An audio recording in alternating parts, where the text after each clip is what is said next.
है। चलिए नेक्स्ट है कि किस स्थान को दक्षिणी भारत का मैनचेस्टर कहा जाता है? कोयंबटूर, चेन्नई, बेंगलुरु या फिर मदुरै? क्वेश्चन बहुत अच्छा बताइएगा।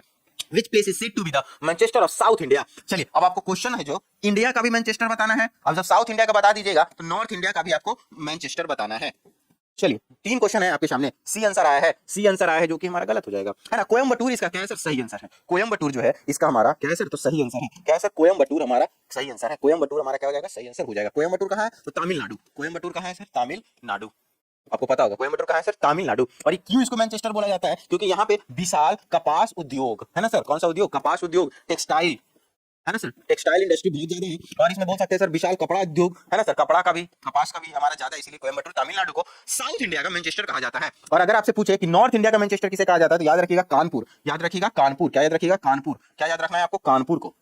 क्या याद रखना है? कानपुर को बोला जाता है। और अगर इंडिया का बोला जाए, सिर्फ इंडिया का, तो याद रखिएगा अहमदाबाद। कौन सा याद रखिएगा सर? अहमदाबाद, गुजरात।